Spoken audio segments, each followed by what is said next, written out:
The Unified Galactic Alliance's declaration of war reached Earth at 0800 hours Greenwich Mean Time. 27 civilizations, representing over 400 billion beings, had signed the document.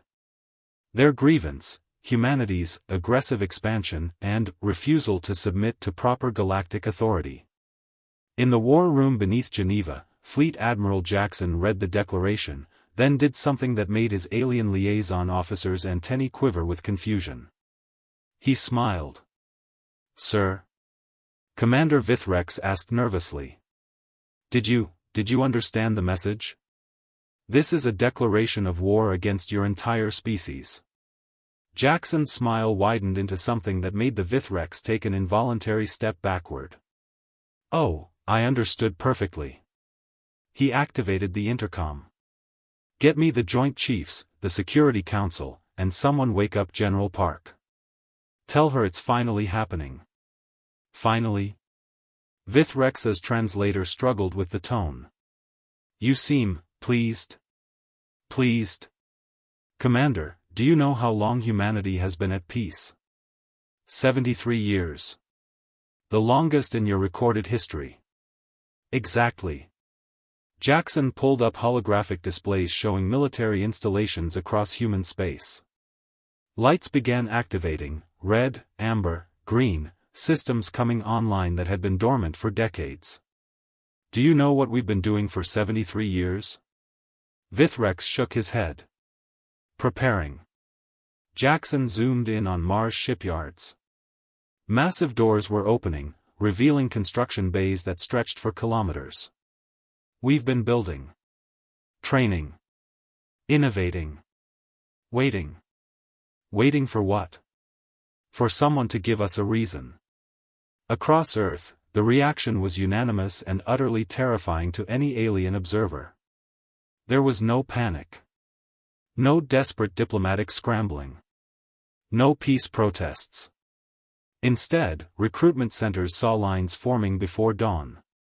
Defense contractors activated emergency production protocols they'd kept updated, just in case.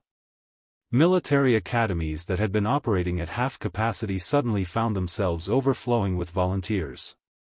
On social media, the mood was almost excited. "Finally," wrote one user. "I was getting bored. My great-grandfather fought in the Centauri campaign," posted another. "Time to continue the family tradition."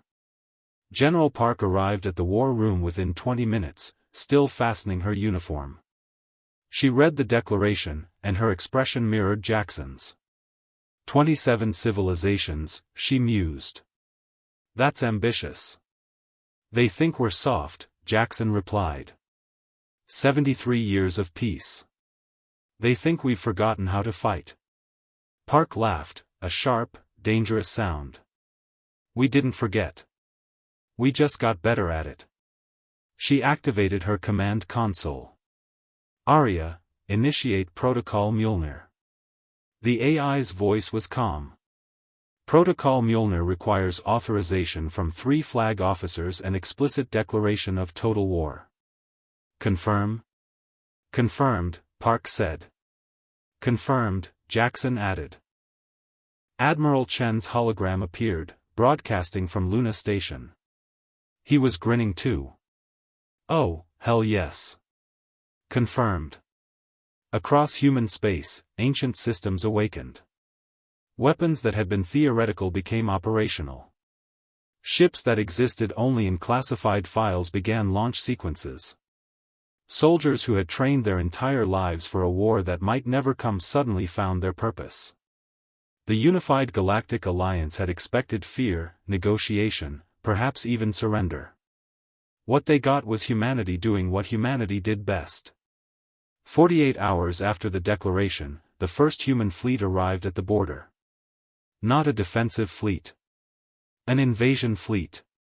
Admiral Rodriguez transmitted a message to the UGA command: "You declared war on us. We accept. But understand something, we didn't want this war. We've been very, very good at peace. Unfortunately for you, we're even better at war." The message included tactical data on human fleet positions. Not to intimidate. To be sporting. We're giving you 12 hours to see what you're up against, Rodriguez continued. Use that time wisely. Because when we're done teaching you this lesson, you'll understand why humanity spent 10,000 years perfecting warfare before we finally decided to try peace. Peace, she added, her smile matching Jackson's, matching Park's, matching millions of humans across hundreds of worlds, was always just practice for when we needed to do this again. The transmission ended. Across human space, a civilization that had spent 73 years restraining itself finally, joyfully, let slip the leash. The galaxy had declared war on Earth. Earth grinned and declared it was about damn time. The universe was about to remember why humans were the only species that invented the word overkill, and then used it as a compliment.